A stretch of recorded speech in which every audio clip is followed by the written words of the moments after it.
In this chapter, we will study deflection of beams. A new aspect in the design of beams will be considered in this chapter. Previously, we have considered criteria for strength. Now we will consider design of beams, including the maximum deflection of the beam in the design specifications. To start with, let us consider the following beam. This beam is subjected to a force P. So under the effect of this force, we'll have a certain curvature of the beam. And this will lead to deflection of the beam and displacement then downward. And the purpose will be to calculate what is the variation of this distance with x. So to do this, we already have seen a relation between the bending moment and the curvature for pure bending. If you remember, in the chapter of bending moment effect, we have seen that under the effect of pure bending, we can have the following formula between the radius of curvature and the bending moment. And it was shown that 1 over rho equals to mx over EI.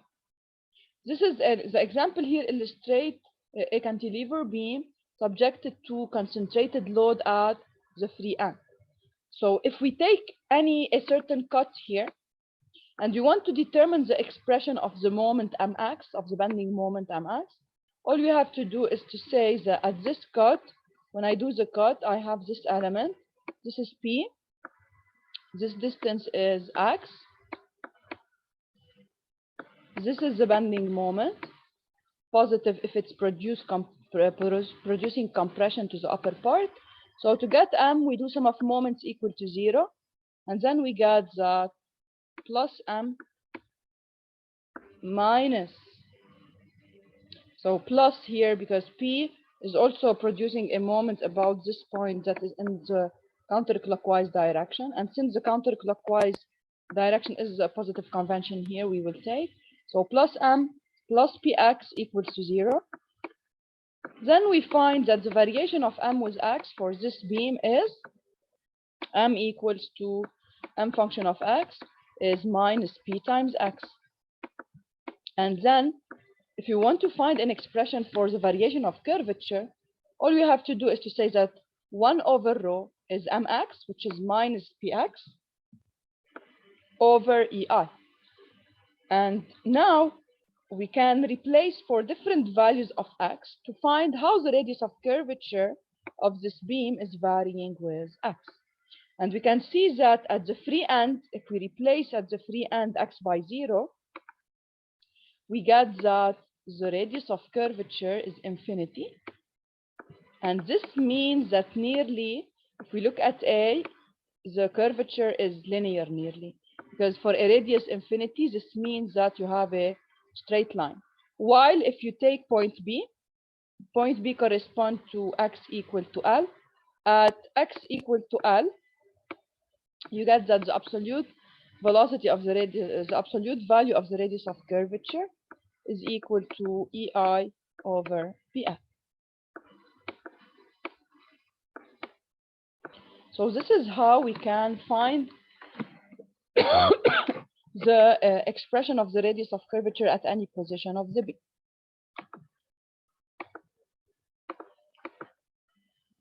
So if we have any transverse loading and we want to determine the deflection in the beam, all we have to do is to do, let's say, the section method. For example, here you have different zones. Between A, B, you have an equation for mx. Between B and C, you have another equation. Between C and D, you have a third form of equation.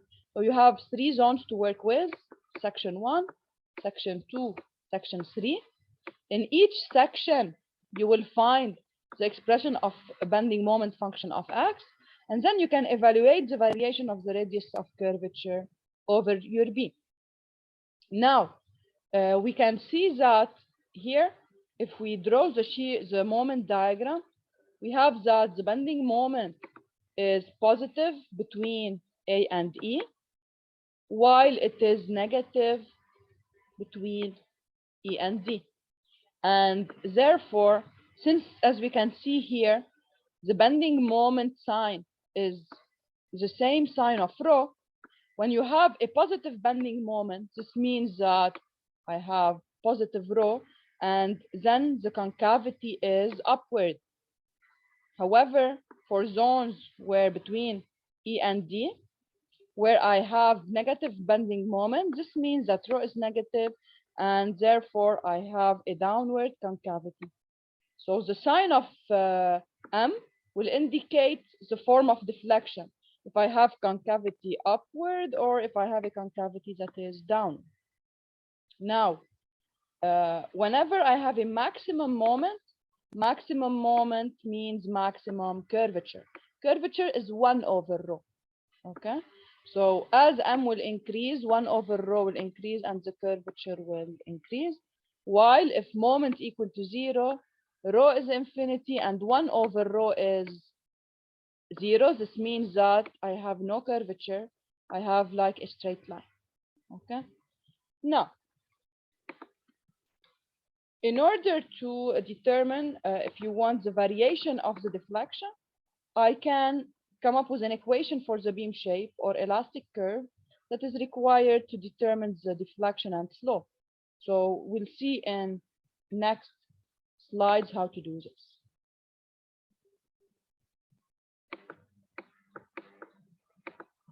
Let us consider a beam, okay, and we want to find the expression of the deflection y function of x. First, if I consider a beam, the curvature of the beam mathematically can be calculated as follows. In general, you have seen this relation before in dynamics, if you remember. So if I have y function of x, I can calculate the radius of curvature at any position x using this formula. 1 over rho is the second derivative of y with respect to x over 1 plus dy over by dx squared, the whole term to the power 3 over 2.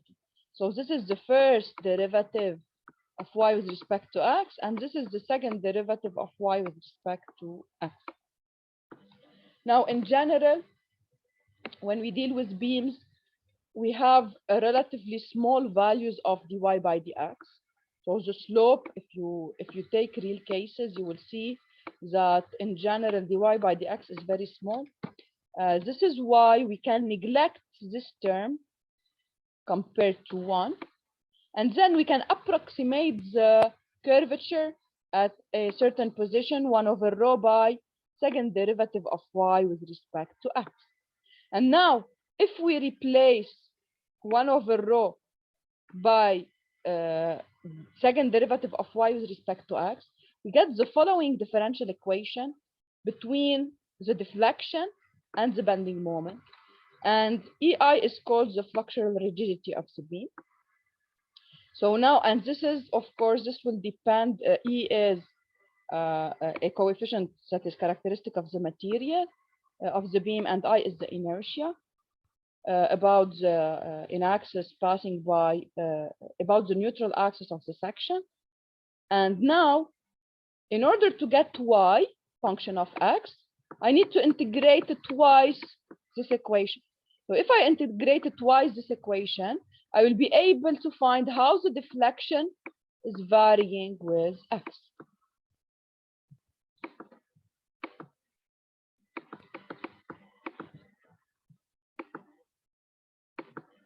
So a first integration will give me that EI dy over dx is integral from 0 to x mx dx plus a certain constant.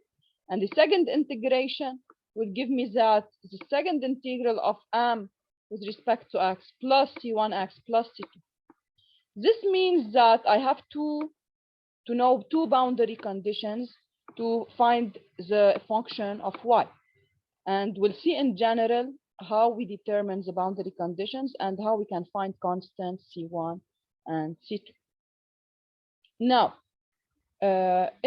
for beam deflection, as we mentioned already, represents this distance, while the beam slope, which is dy by dx, will represent the tan of angle theta, which is the angle between the tangent line and the horizontal.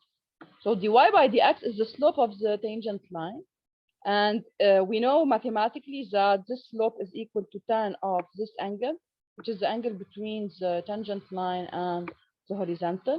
And because we said that for beams in general, dy by dx is relatively small, you know that for very small values of tan theta, we can say that tan theta can be approximated by the angle theta. So dy by dx will represent the value of the angle theta x done between the tangent line and the horizontal for our beam at any location. Now, how to determine C1, C2? What are the type of boundary conditions that we can use? First, as we mentioned already, the first integration will give us dy by dx, which is angle theta, and the second integration will give us the beam deflection. Let us look at possible boundary conditions. If you have a simply supported beam, whenever you have a pin or a roller, then you can see that the deflection at the pin and the roller is 0 because your beam is attached to the supports. So then you will have curvature in between, but at A and B, you have deflection at different points in between, but at A and B, the deflection is 0 because no displacement of the beam at A and no displacement at B. So the two boundary conditions, for example, in the case of this beam, are that the deflection at A is 0 and the deflection at B is 0. So you have two conditions that will allow you to calculate C1 and C2. So you say for x equals 0, YA equals 0, and for x equal XB, YB equals 0, you get two equations, two unknowns, you find C1 and C2. Now, another example, if I have this overhanging beam, also same conditions, I look at supports. Where I have supports at A and B, so I have 0 deflections at A and B. Now, what about a cantilever beam that is connected to a fixity?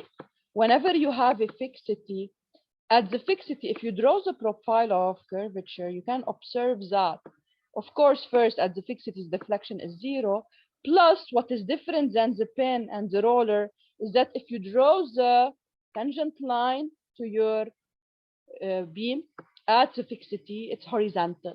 So the second condition given by a fixity is that the angle theta at the fixity is also 0.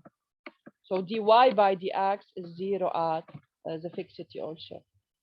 So whenever I have a fixity, I have two conditions at the fixity: deflection 0 and slope of deflection 0. Both are 0. On the other hand, for a pin and a roller, you just have that at the pin and the roller, you have deflection equal to 0. Let us do some practice on this to see how we can calculate the deflection for a beam. We'll start with examples.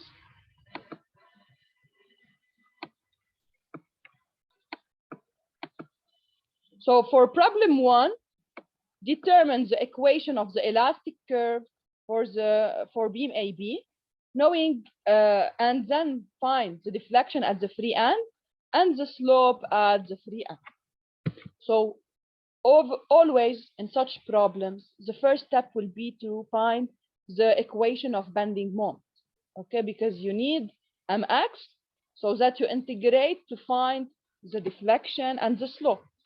And it's very simple here. You already know very well how to find the equations. Here, before you remember, we developed two methods, area method and section method. Here we need the section method because we want to have an equation, not just a graph. We need to get at each x what is the value of mx. So we need to apply section method. you know well that in section method, when you do a cut, you can select any of the two parts. So here, for example, to not have to calculate the fixity reaction, I can just do a cut and reject this part. So I do a section like this here. And I say this is point B. I have at B a force P downward. I have, but keep in mind your origin is at the beginning of the beam. So this whole distance is X. This means that the length of the remaining part here is L minus X. And then the convention of bending moment is to compress, is positive when it's compressing the upper part of the beam. So this is M of X. And now you can get the value of M of X by doing sum of moments about this point equals to 0. So taking the clockwise convention as positive, I have plus M plus P times L minus X equals to 0. And this means that for this section, for any point on this beam, M is given by minus P times L minus X. And now, to find the deflection, we replace M by its expression. M is EI, which is a constant here. Look, EI can be variable in case you have a change of material across your beam, or in case you have change of section. So if you have non-uniform section, let's say like this, for example, the section is changing, then you need to separate zones, and you need to take this zone alone, this zone alone, because for each one you will have different I. But here, since it's a uniform cross-sectional area and the same material, so EI is constant. And I have EI times second derivative of Y with respect to X is equal to the bending moment, which is minus P times L minus X, so minus PL plus PX. Now I can start to perform my integrations. Integrating the first time, I get that EI dy by dx is integral of minus PL is minus PL times X. Integral of plus PX is plus half PX squared. And I don't forget to add the constant C1, so plus C1. Now, if you look at your boundary conditions here, because you have a fixity, then you have a condition on dy by dx at the fixity. dy by dx at the fixity is equal to 0. So this will help you into getting C1, because if you say at x equals 0, dy by dx is 0, you get that C1 is 0. So the first boundary condition will give you C1. And then you can say that dy by EI dy by dx is simply minus PLX plus half PX squared. And now you can integrate a second time. So if you already applied the condition, no need to write C1x here because already C1 is 0. So if you integrate now, you get minus half PLX squared plus 1 over 6 PX cubed plus C2 equals to EIY. And to find C2, you use the second boundary condition of your fixity, that at the fixity, the deflection is 0. So here I have Y at A equals to 0. So I just replace for X equals 0, Y equals 0. So I get that the constant C2 is also 0. And then I am done. I found the expression of the deflection with X.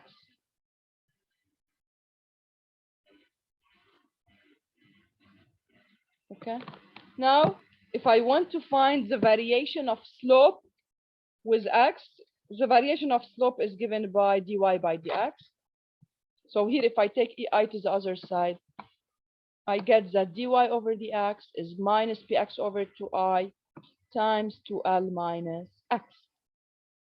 And now I can find the slope and the deflection at any position x. So for example, I asked, what is the deflection at point B? B is at the extremity of the beam, so it's at x equal L. I replace in this function x by L, I get y at B. If you get a negative result, this means that the deflection is downward, okay? And for dy by dx, for the slope at x equal L, you replace in this equation x by L, you get a negative slope. And this is logical because if you go to your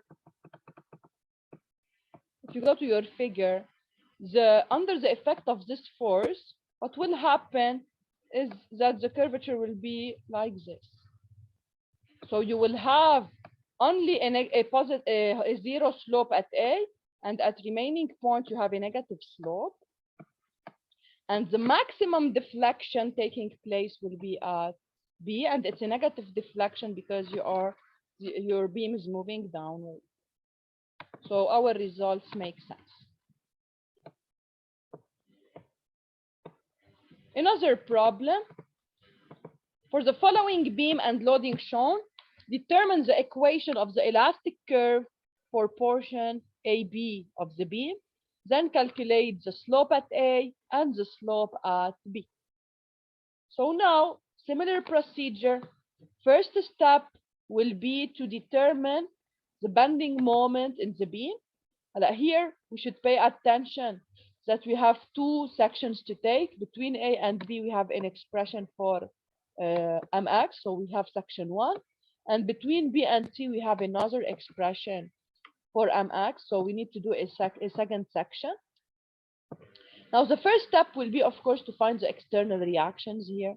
We need the external reactions here because when we do cut 1, if we reject any of the parts, we should have to find what is AY if we keep this part, and if we keep the other part, we need BY. So we will start by getting our reactions. To do this, it's very simple. So for example, to get what is RA, we can do just sum of moments about B. So if we replace this rectangular load by a concentrated force acting at the center of AB, this force will be equal to omega times L, which is the area of the rectangular load. While for the second load, we can replace it at the middle of BC by 2 omega times L over 2, and 2 over 2 will simplify, so it's also omega times L. And then now we do sum of moments about A or sum of moments about B. So doing sum of moments about B to get RA, we have, if we take the counterclockwise direction as positive, RA has a clockwise moment, so minus RA times this distance, which is L. For this force, it's a counterclockwise moment, so it's positive, so plus omega L times L over 2. While for this force, it's a clockwise moment, so minus omega L times L over 4. And then we can find that the reaction at A is omega L over 4. Now we start to find our bending moment equation for different sections. So for section 1, the first section is between 0 and L. Keep in mind, please, whenever you do the section, you cannot reduce the concentrated force before doing the section. You do the section, and after this, you replace the distributed load by a concentrated force. Okay, so never do sections before reducing your forces, because here, if you look at this graph, you need 3 sections. You need 1, 2, 3, 4. While actually in your problem, you need 2 sections because the distributed load will lead to different bending moment from concentrated load. You can only replace distributed load by concentrated forces to get your external reactions. But whenever you want to do sections, you should go back to the initial figure, determine where I should do the section. So here, as we said, you need 2 sections. After knowing where I do the section, after cutting, I say to get the expression of B and M, I can replace the distributed load by a concentrated force, because then you will be calculating external forces. After the cut, the forces here, which were internal, become external. So then you can replace the distributed load by concentrated force. So we do the first cut. Then after doing the cut, we say that this distributed load is equivalent to a concentrated force acting as the center of this section. So this distance is x over 2. So this is x over 2. And now we can find the expression of bending moment. Sum of moments about this point equals 0. So we have plus m minus RA times this distance, which is x. And for the concentrated force, it's a clockwise moment. So plus the concentrated force, which is omega times x, times the distance to the section, which is x over 2. Okay, so this will give us the expression for the bending moment. Now, after we get this equation, we have that the bending moment is EI times second derivative of y with respect to x. And then we should integrate this relation twice to get the equation of the deflection. Okay, so we have that first, integrating the first time will give us 1 over 8 omega Lx squared minus 1 over 6 omega x cubed plus constant C1. Integrating a second time, we get EI times y equals to 1 over 24 omega Lx cubed minus 1 over 24 omega x4 plus C1x plus C2. Now, in order to find the expressions of the values of C1, C2, we need two boundary conditions. In this problem, we go to the reactions. The type of reactions are pin and roller. So we can say that the deflection at A is 0 and the deflection at B is 0. So we'd have just to apply this equation at x equals 0 and at x equal F. So for this equation here, for x equal to 0, you have y0, so C2 is 0. And then if you apply at L, for x equal L, y equals 0, so 0 equal to 1 over 24 times omega times L3, so L4, minus 1 over 24 times omega times L to the power 4 plus C1L equals to 0. Already C2 is determined from the previous step to be 0. So as you can see, these two terms will cancel out, and this means that C1 is also 0. And therefore, we got the equation of deflection. Okay. When they tell you find the elastic curve means the variation of slope. So the elastic curve is the equation of dy by dx. So you already determined here. From this equation, you can get the elastic curve. You just take EI to the other side. So here, dy by dx is 1 over EI times W over 24 times 3Lx squared minus 4x cubed.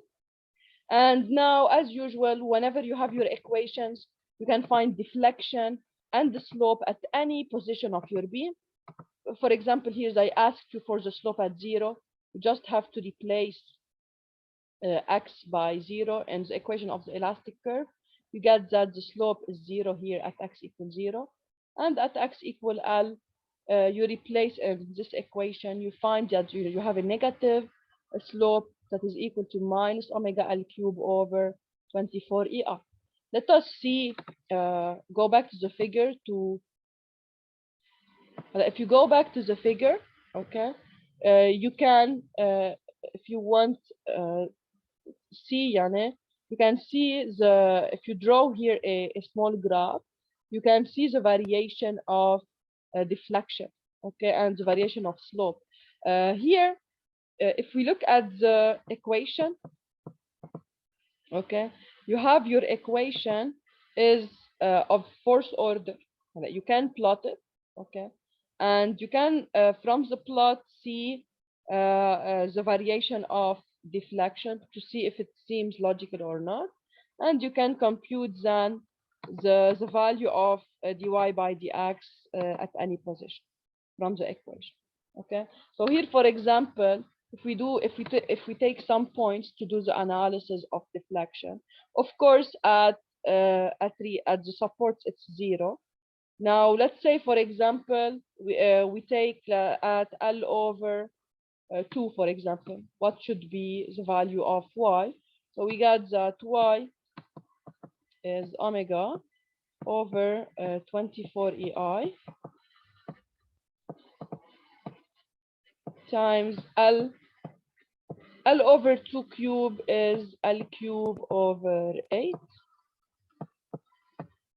minus L over 2 to the power 4, so minus L 4 over 16.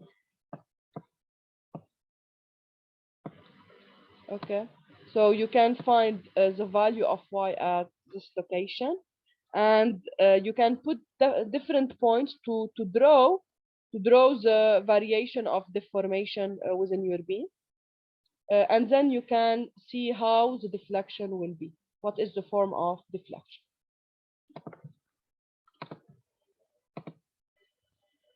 Another problem, for the beam and the loading shown, knowing that A equals to 2 meter and W equals to 50 kilonewton per meter, and E equals to 200 gigapascal, determine the slope at support A. Just one note here for this problem. They just asked if you want for values at A and B. This is why the slope at A and the slope at B. This is why we didn't go to the second part.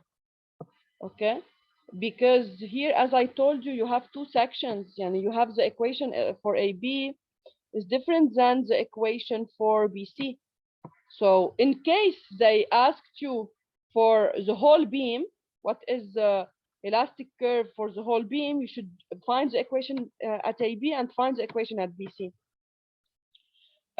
So please pay attention for the question. Just try to do the minimum. And here they just asked about AB and they want to find slope only at A and B. So no need to take the second section.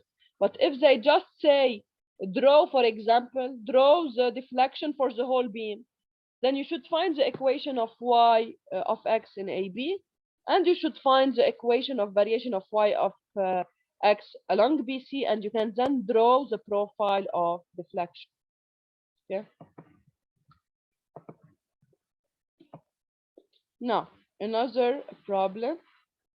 For the following beam and loading shown, knowing that A is equal to 2 meters and that W is equal to 50 kilonewton per meter and the coefficient of elasticity E is 200 gigapascal, determine the slope at support A and the deflection at point C.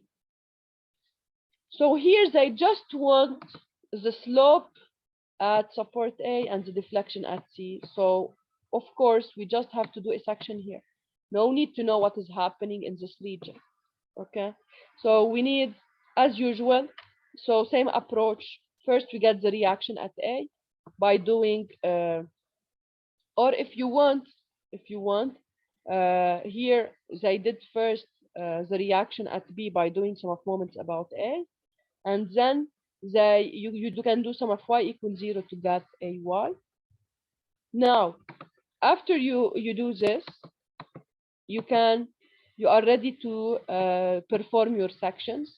Okay, so here you have two sections as we mentioned, but here they need to find the slope at x equals 0 and at x equal to and at point B. Okay, here if you want,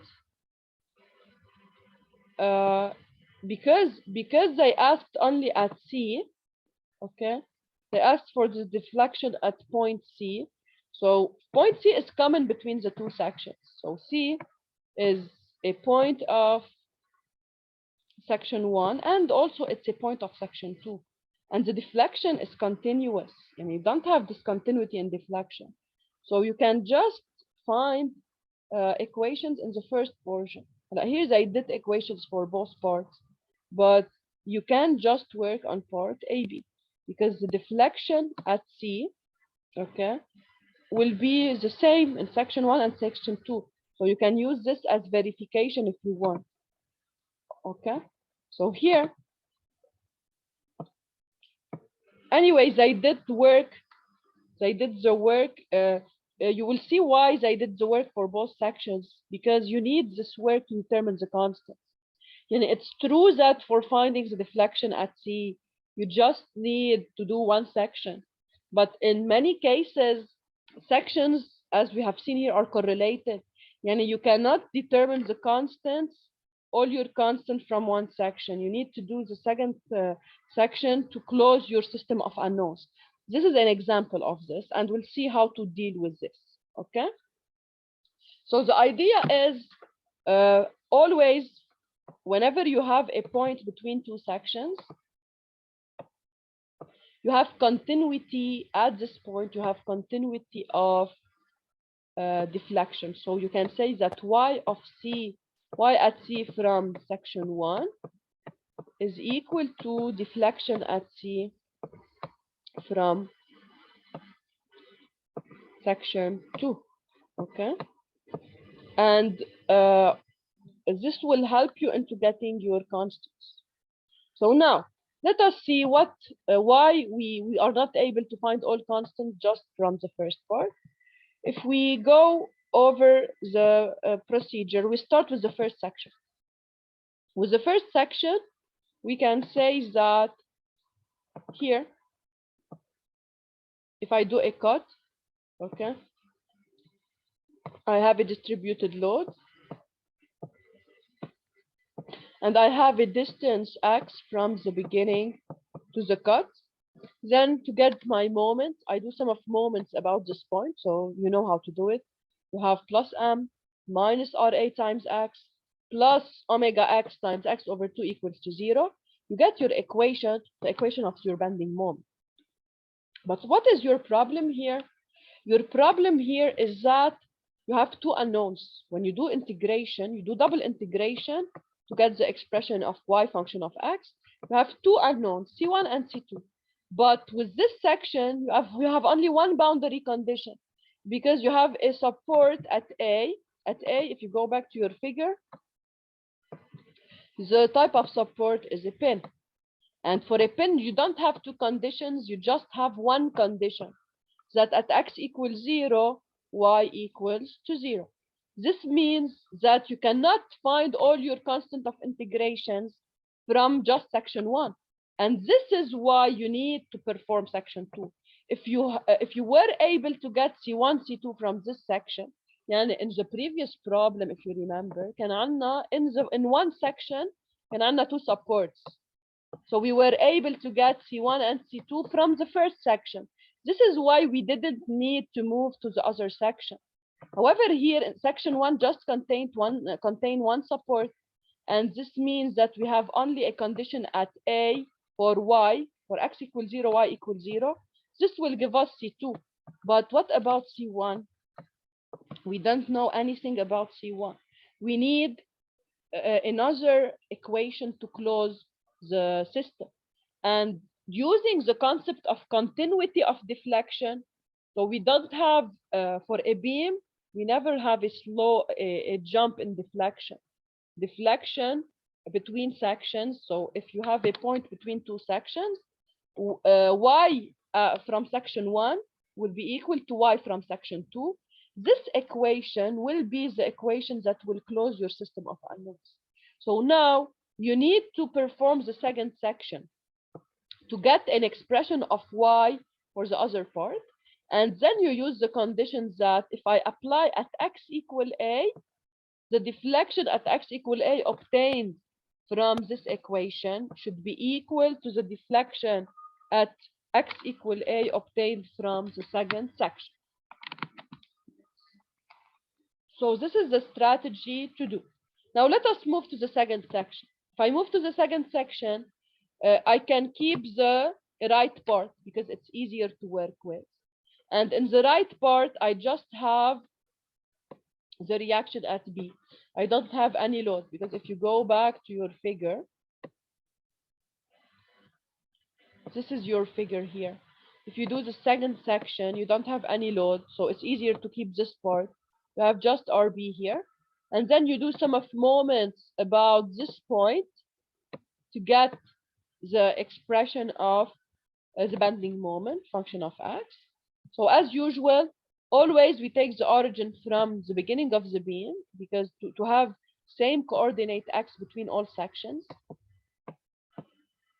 So this distance will be then L minus x. Then applying that sum of moments about this point here equals to 0, then you get that sum of moments about point K equals to 0. So minus, if you take the counterclockwise direction as positive, so you have minus M plus RB times L minus X equals to 0.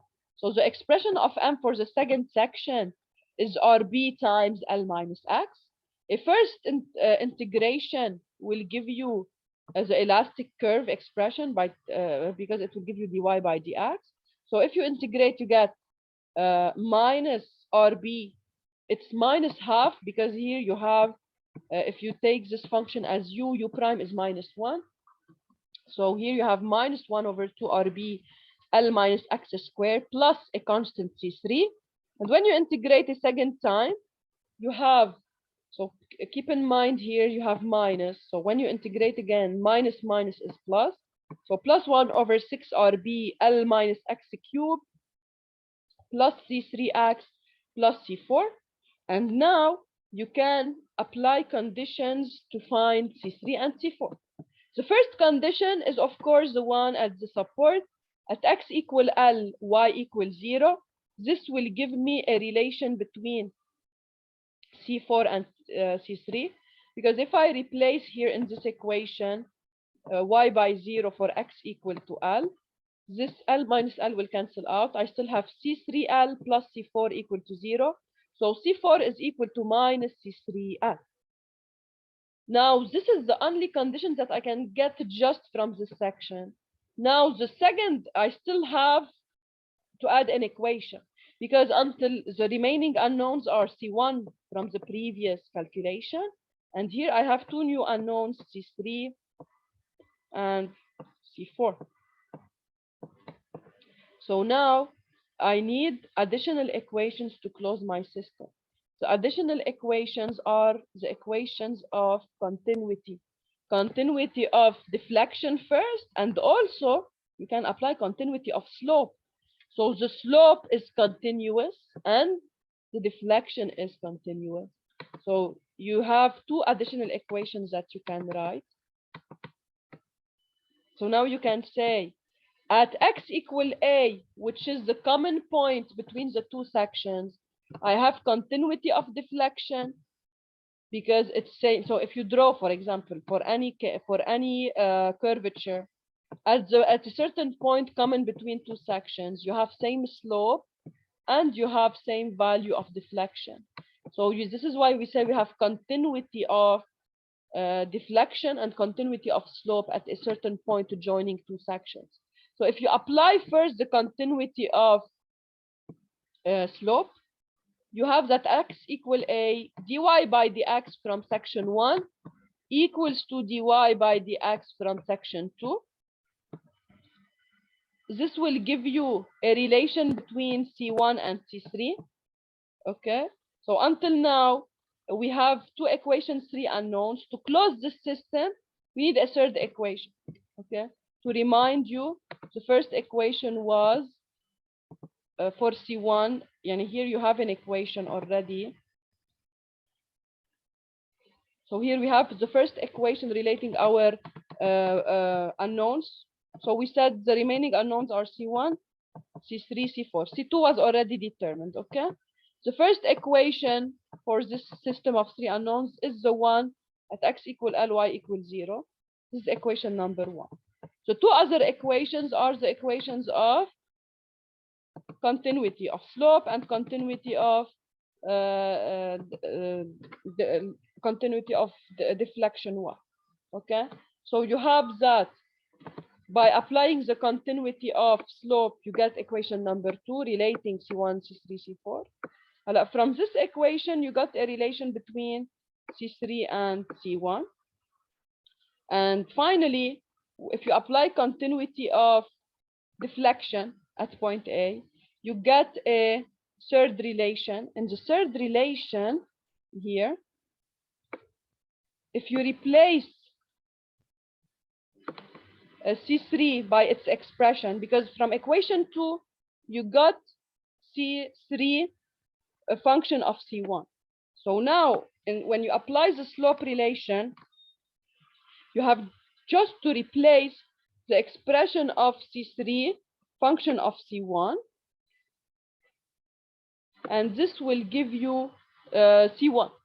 Once you find the value of C1, you can plug it here back to get C3, and getting C3, you go back to your previous equation to get C4.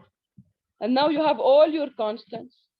So all your constants are determined. Then you have the expressions of elastic curve and deflection curve for the whole beam.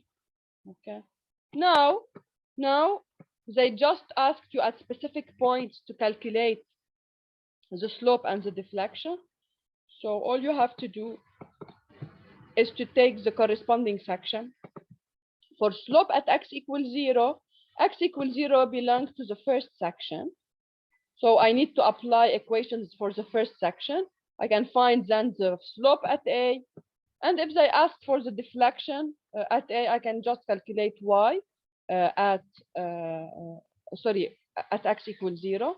So I have to plug x equals 0 into the equation of slope here to get the slope at x equals 0. And if they ask for the deflection at x equals 0, I go to the equation of y here and I replace. So here, of course, they will not ask at 0, and at 0 you have a support. And you can verify here, if you plug x equals 0, you get y equals 0 because you have a support at 0. And now for the deflection at 2 meters, to verify your results, you can use or section 1 or section 2. Both should work, okay? Anyway, to find our constant, we based ourselves on this. But to make sure that you didn't have any calculation error, you can plug x equal 2 meters in y function of x in the first section. And in the second section, you should get exactly the same result. So you can see here that the deflection at C is negative. Okay. So this is a very important problem, because whenever you have several sections, sometimes you need to go to relate sections in order to get your equations. So to close the system of your constants, you should then use the principle of continuity of deflection and continuity of slope between sections. Another now. For this, we are done with the first part of this chapter.